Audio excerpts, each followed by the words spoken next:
Alrighty, welcome back, ladies and gentlemen, to our third episode now of the semester to Culture Vultures.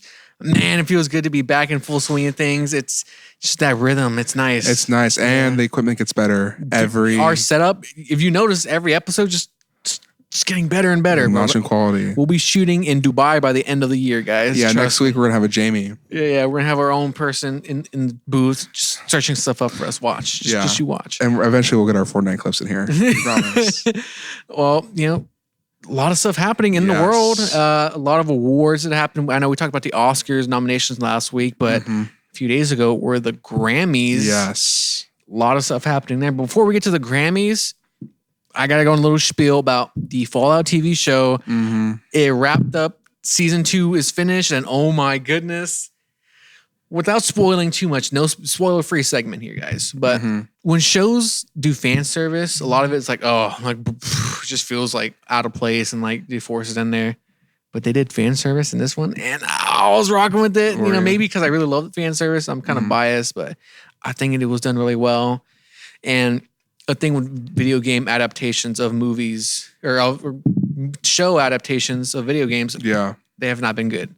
The Last of Us was just kind of retelling of a story, and it was kind of lazy. Well, the first season was great. It was, but it didn't push the storyline. It was just kind of retold. Yeah. And there's a Halo show. I'm pretty sure. No, I don't think anyone's seen that one. I heard that was not the best. There's just been a ton. I know. What's the Twisted Metal? I don't know how good that one's been. The one with Anthony Mackie. Yeah, Anthony Mackie. There's just a ton of shows, and none of them stood out besides Arcane. Obviously, that's one of the big ones. League of Legends. That was a good one too, but Fallout might be the best one. It's that good. Yeah. I mean, the universe of Fallout is so creative, and it translates so well to the TV. I mean, a post-apocalyptic, futuristic 50s vibe. Like it's so... The IP itself is so unique, and it just makes it like nothing I've seen before besides the games. But yeah, and the way they just incorporated, the previous games and the lore and tacked on the show. Obviously, there's some retconning and whatnot, but they took some strides on some brave storytelling, things. Yeah. I think it hit. So this is the end of season 2, correct? End of season 2, yes. So I haven't seen the show. I haven't watched it. I didn't get invited to the season 1 premiere, but that's neither here nor there. But I remember when you were telling me about it, you said something along the lines of like that, like you were waiting for stuff to happen, like there were certain characters, certain stuff to happen. So do you think? And I'm assuming a lot of that was paid off, or is going to be paid off got paid off in the finale, and will like get built on in a third season. Do you think that, as a fan, it was worth the wait, being a little frustrated at the time, or do you wish that was kind of introduced sooner so you could get it sooner, or like what are your thoughts about that? I don't know, because it's like they paid off in some aspects, and other ones are still kind of fish on the hook, Yeah. Some storylines, for example, with the one with the ghoul, it's still going. All the storylines, just a different branch in each storyline now. So it's like, I didn't not even expect that could happen. And so now it's like, okay, I see where season 3 is going now versus episode 7. I'm like, they're just about to wrap up. Maybe some crazy stuff will happen. But no, it's a fluid transition to a new season. Lucy and Maximus, their story, it's still going, and you could tell where it's going to head. Yeah. Norm with everything happening in the vault. It's craziness, and I'm all for it. Yeah. Do you have any predictions for season? Because it's, like you said, it's not like a traditional adaptation of a video game. It adds its own stuff, and it takes its time and breaks stuff apart, moves stuff around. Yeah. So what do you think? What are you looking for in season 3? Well, they're going in a direction that I don't think a game has been, I'm assuming. So it just leaves the room, because every time like Fallout goes to a new location, they can introduce new things. For example, the Fallout 76, it's in West Virginia and all the hills, so they have like new monsters and stuff that are unique to that area. So I'm hoping for when they go in season 3 that the area will have its own unique set of things happening. Of course, throw in the classic, like your super mutants or your centaurs or more ghouls. But there's chances for more unique stuff. Fallout universe full of unique areas. I mean, the Institute, which is MIT in the canon in Fallout 4. I mean, they were like an organization that made like synthetic humans. So, where they're going next, there's room for just craziness to happen. That's what I love about Fallout. It's scientific craziness. Well, I think I have to watch it now.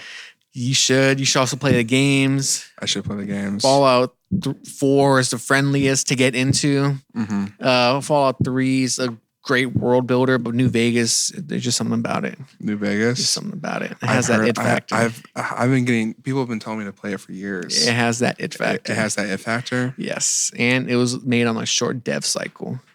And it might be the best Fallout game there is. Yeah. Yep. We should play Fallout 76, actually. I've never played it, but I've heard it got better since launch. We should play it. We should play it. We should play it. Is it co-op?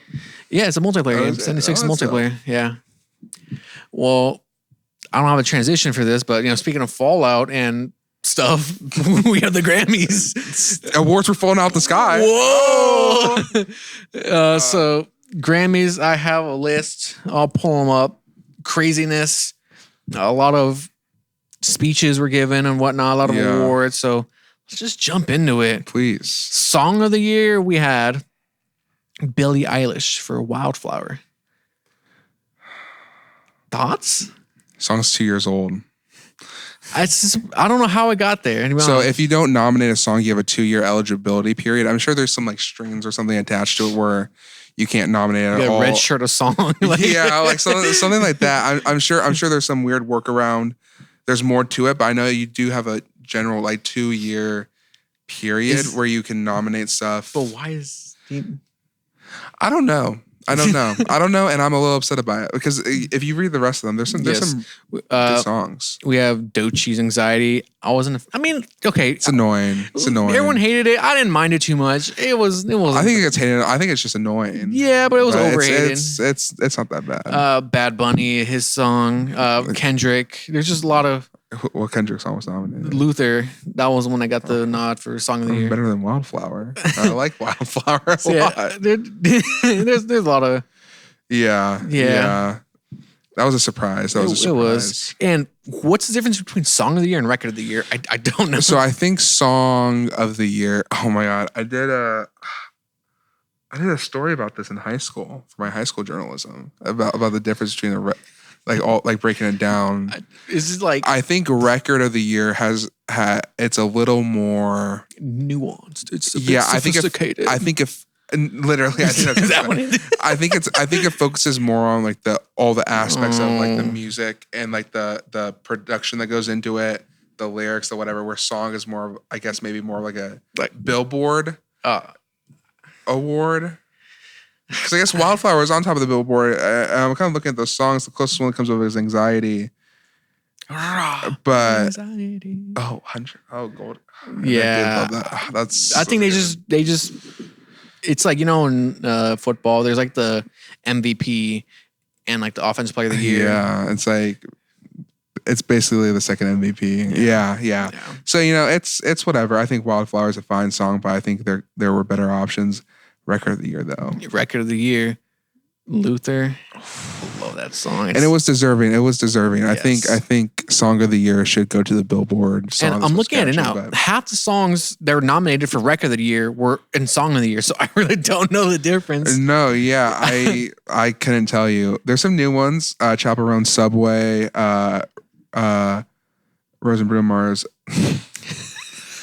Whatever the hell it's called. What's up with the Bruno Mars push? I love Bruno Mars, but I feel like he's got this new renaissance that he's trying to push. Yeah, I gotta be real honest. I'm not rocking with it. I'm not. I wasn't even rocking with Silk Sonic, honestly. I thought I saw the appeal of Silk Sonic. I saw the appeal. I saw the appeal of Anderson .Paak. It's Bruno Mars I'm having a little issue with, honestly. Yeah. I know Bruno Mars has always been, talked about whatever, but so sometimes I just don't want to hear him talk about certain things. It kind of gets annoying. Yeah. His voice is awesome though. But Album of the Year though. Album of the Year. Bad Bunny. He's been on a tear. He's been on a tear. And I think Personally, I don't know who else. There's a ton of good options. I mean, Tyler the Creator's Chromacopia, which I absolutely love that album. It's a good album. Great album. Kendrick's GNX, obviously. Clips, their return, Let God Sort Them Out. I mean, I knew it wasn't going to win, but man, what a rap album. Yeah, and it would have been great timing for Clips because Pusha T's in the Epstein Files. Yeah, we can, yeah. Hey, Clips is a duo. We'll just cut Push out the duo. Yeah. Kendrick's great, isn't Kendrick? Yeah, Kendrick's great. He wasn't in the. He wasn't. But no, I'm glad Bad Bunny won it. It was definitely a big moment for him and well deserved. Yes. Best new artist. I feel like Unk whenever I always see the like, oh, who's that? Because I really don't know. Let me just say this right now. I called this. I said Olivia Dean was going to get Best New Artist, and I'm looking at it. I'm like, Cat's Eyes, whatever. The Marias are considered a new artist.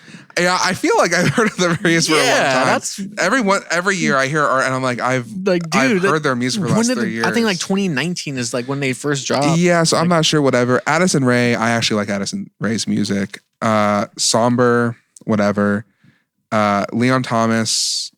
Actually is really great. His album was really good. Mm-hmm. Alex Warren, whatever. And then Lola Young. More so Alex Warren should not be nominated. He's not talented. He's not talented.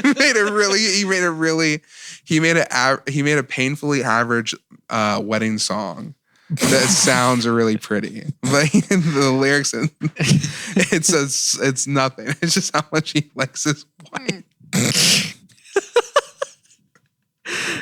That's an admirable sure song. but it's not like Grammy award-winning music, unfortunately. I do like Somber's music though, but I feel like Somber's a little whatever. What was your favorite moment from the Grammys? Probably like serious moment or like my favorite moment? Your favorite, and we'll go serious. Okay, moment. my favorite moment was when Jelly Roll won a country award. I can't remember if it was for best country artist or country song or something, but I forgot that he's like lost weight. So I'm like, who is this guy crying? And then it's just Jelly Roll. He needs to change his name. It doesn't fit anymore. Maybe like Jelly Bean. Jelly sugar-free jelly. What are like the? No, I was gonna say licorice, like the Twizzlers, because little gumminess. I mean, like obviously good for him for losing that weight. Any way that he did it, it takes commitment, whether through meds or whatever. But it just is not. It's a little weirder for the marketing. What are your thoughts on those rappers who start off in a genre and then end up going to country, which was like their main Post Malone? Yes. I think it works. I think it doesn't work. I think Big X The Plug is making some actually really great country music right now. Because I'm a country fan. So what have been the most successful genre hops in your opinion? MGK, his genre hop. Tickets to My Downfall is a bad album. It's a very bad album. Don't let anybody tell you that he made a successful switch. Eminem, old ass Eminem. Dude, I still remember when Kill Shot, before it dropped, I'm like, because that's when Eminem, he didn't have the best rap at the time. He dropped, what was the album with it was like, oh, I Walk on Water. That one. Oh, he dropped that album, and people were like, yo, this guy's washed. He sucks. That was a very bad album. And then MGK did a diss. So I'm like, oh, finally someone's calling out Eminem for not being the greatest. I'm like, okay, Eminem's old and washed. And then he dropped Kill Shot. And I'm like, okay. You're the rap god. I'm the rap devil. I thought that was so tough in the day. Your beard is weird. My beard's weird. Like, dang, he got him. Yeah. No, but yeah, it just goes to show that, genre hops don't always work. No. I think Post Malone's not egregiously bad. He did grow up, so I can tell that he appreciates at least a lot of the music. And I don't mind his country music at all. Nelly has a country song with Blake Shelton, I believe, and it's really good. Really? Yeah, you know who has a really funny country song? Who? LL Cool J. It's a country song with Brad Paisley, and it's about how just because Brad Paisley is from the South and likes Leonard Skinner and has a Confederate flag, doesn't mean he's not racist. And then LL Cool J defends him. Did you ever listen to the Joyner Lucas song? I'm not racist. Yes. Did you go through a phase in middle school of listening to woke rap? Yeah. Oh my goodness. Yeah. Yo, Joyner Lucas, he was goated at that time. He was so I listened goated. to NF. I listened to a little bit of Hobson. I was like, yeah, just. Do you remember when Eminem shouted out Hobson? Yeah. Oh my goodness. Oh. But no, the Grammys were great. Grammys are amazing, guys. A lot of great moments. Oh, but speaking of some great moments, there were a lot of. There's a lot of moments. Do the transition. There's a lot of moments, and given the state of our country right now, there's a lot of award shows are a time people speak out about issues they find in the country. Right. And, there's a very prevalent one right now with, ICE and immigration and everything that's happening there. Yeah. A lot of artists spoke out against that.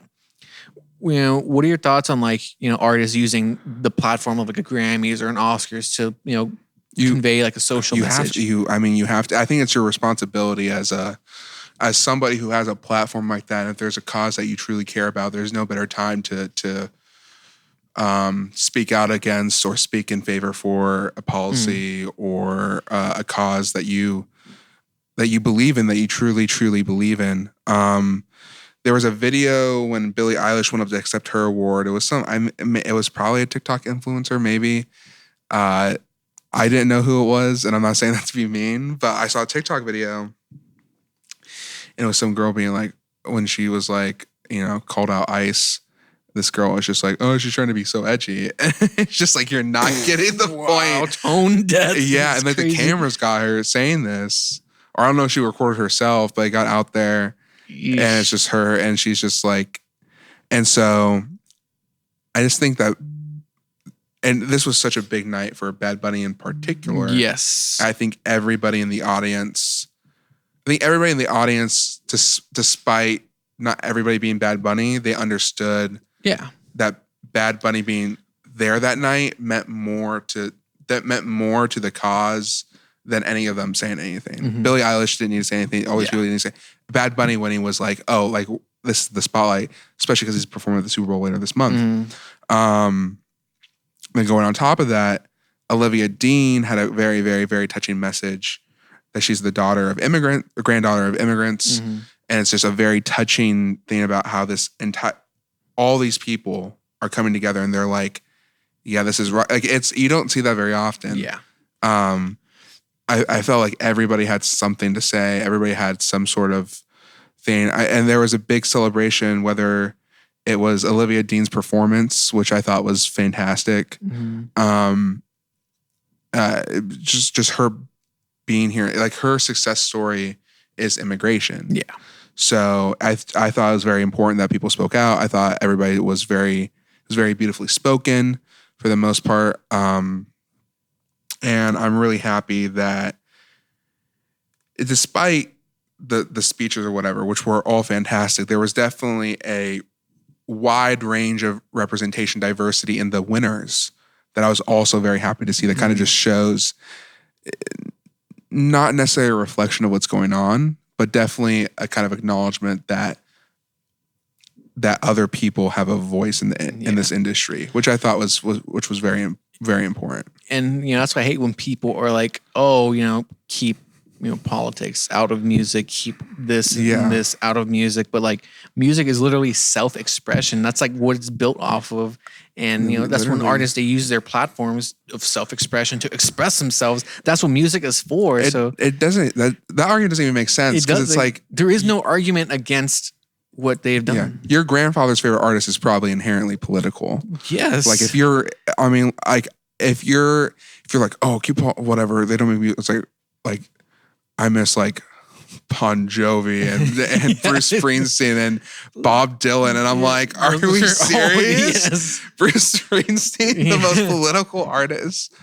And we mentioned Bad Bunny, performing at the Super Bowl, and even there, people are always going to find a reason to, get at something, poke at something, hate. But it's like the reasons I've seen online about hating on Bad Bunny's performance, like it's just comical to me. Yeah, and you can't because he makes good music, but like I'm sure there's actual things that you cannot like about Bad Bunny. Yeah. That you can be critical of. Totally fine. Just don't watch that Super Bowl halftime show. Exactly. But like you don't need to tell everybody why you're not watching the Super Bowl halftime show. It's not important, and it's just gonna be a good show. Yeah. He puts on good shows. Yeah. And people are forgetting that he's already performed at the Super Bowl. He performed at the 2019 J-Lo, J Balvin, Shakira, Jennifer Lopez, which is an underrated Super Bowl performance in my opinion. I thought it was fantastic. But yeah, no, I'm very happy. I'm very as Latinos, I'm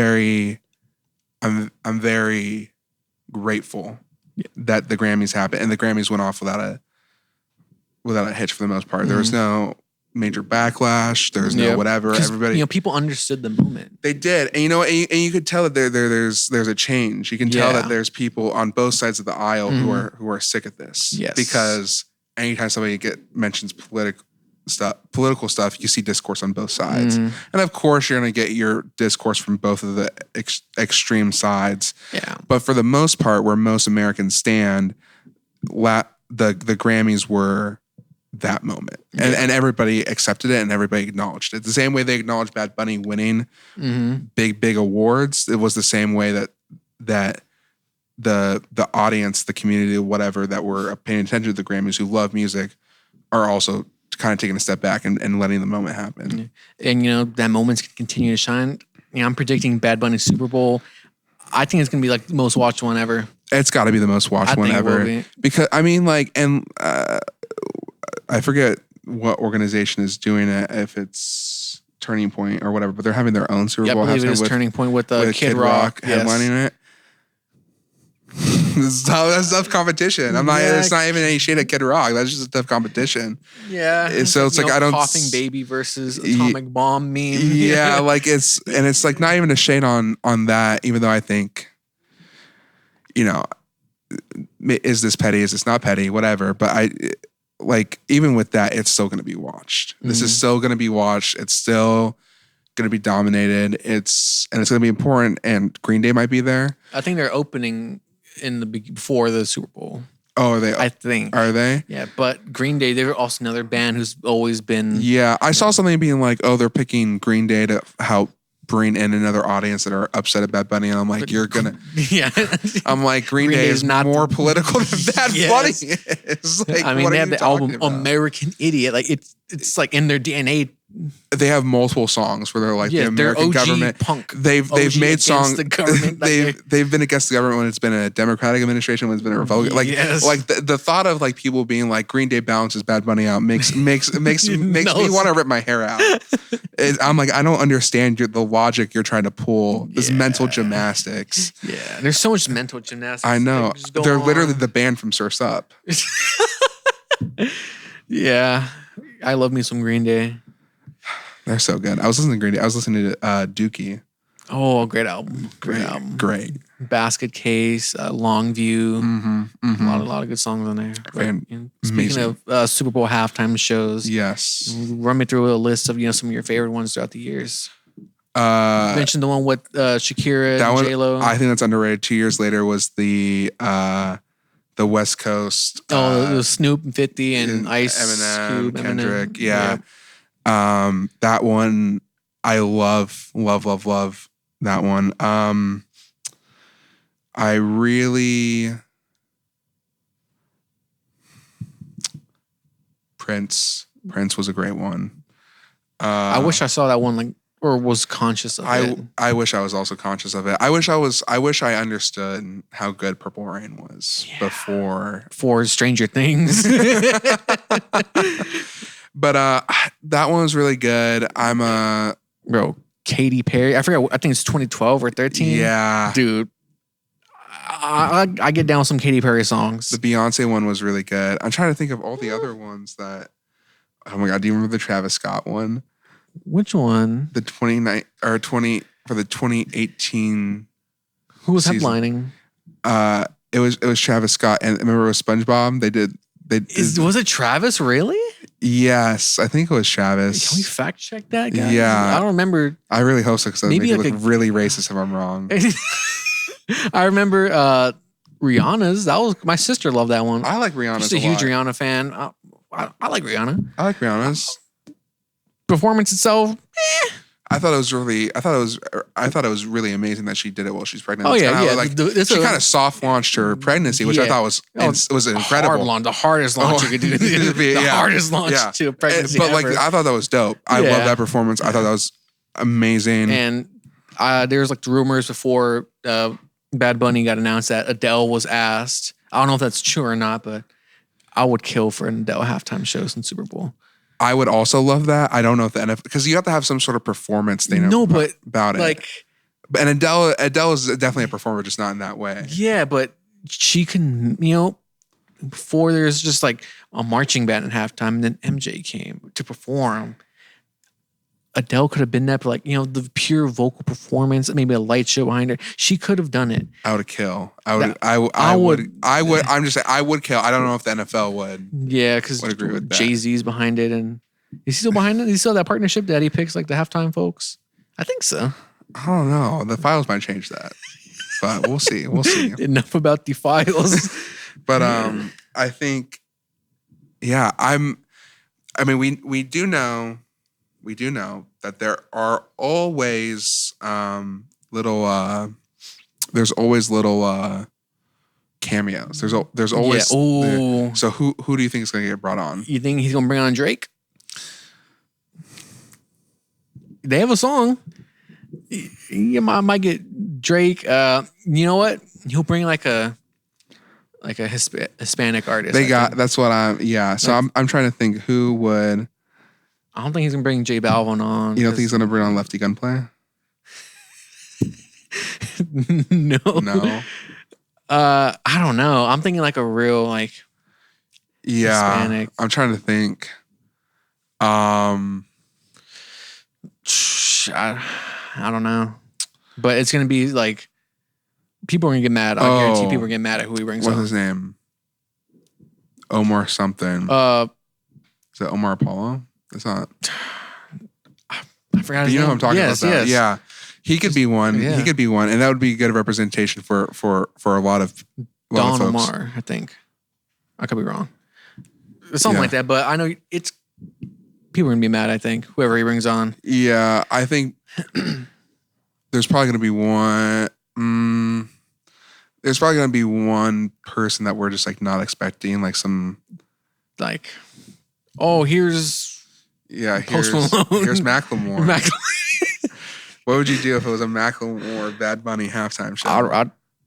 You know what? I'll go to Thrift Shop right after that. What would you do if Macklemore sung Thrift Shop in Spanish? Yeah, I think after that we just got to wrap it up. I don't ever want to hear that song in Spanish. Oh my god! But no, it's definitely gonna be interesting. I'm really excited for it. I'm excited as well for it. Well, can't wait. What is that? This Sunday, right? Well, by the time this episode comes out, it would have been the day before. Yeah. So, I can't believe they threw it again. Yeah, oh my gosh, guys. Can you believe Seahawks, they threw it again. They threw it again. Yep. They threw it again. They threw it again. It was the exact same situation. Yeah, right, guys? Because you guys are watching this day after Super Bowl. It's Patriots, funny. they just threw their pick, or they got a... It was so weird. I can't believe Roger Goodell let Malcolm Butler come out of retirement for this game. Exactly. It was cheating. And then it was so unfair because Russell Wilson subbed in. They just signed him. All right. Well, thank you so much, guys, for watching. Good evening, morning, afternoon. What's another time slot? Good night. whenever Fortnite. good Fortnite. Whenever you guys are watching this, I appreciate you. Let us know what you guys want to hear us talk about. Please. Yeah, we're always open to some ideas. And no dad joke of the day because we're running on low on time, but appreciate you guys. Thank you so much. Make sure to be kind. Compliment someone today. Yeah. Anything else you'd like to add? Let's go Seahawks. All righty. Well, thank you guys so much. We'll see you on the next episode. Later, guys.